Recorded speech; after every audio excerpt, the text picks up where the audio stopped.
Welcome back.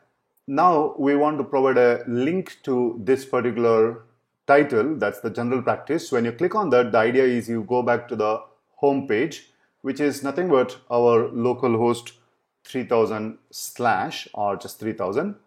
Right now that's not working. So if I click on this, you can see it is not working. I have to provide some hyperlink over there. Now to provide the hyperlink, we have actually a component called a link. And let's go back to the header component over here. This is where we have the H3 movies. And we want to provide a hyperlink over here. And it's very simple. Ask for a component called link, which is coming from React Router DOM. And all I have to do is to surround this movie browser text using a tag called a link and then give the text. But then we have to say link to where. So we just have to say to equals to slash, and that's all we have to do.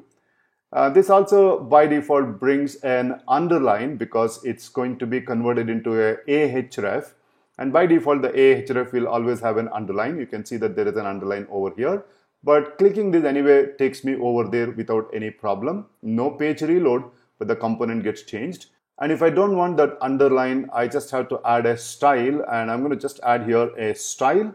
And remember, style is an expression which takes an object. So the first pair of curly brackets here represents that it's an expression like what we have done over here.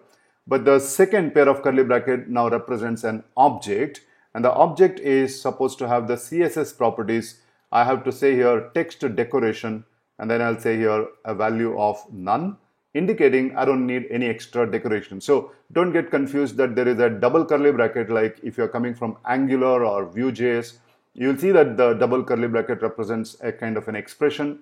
Here it is only saying that, hey, this is an object, and that object has a property value of text decoration and none, and that object is fed as an expression to style attribute. So I save this and go back to the browser. You can see that the underline is gone. It still is a hyperlink, and that's why we see that fingertip over here. So I'm going to just type here Spider-Man and press enter. We got it. I click on this. I go back to the home page.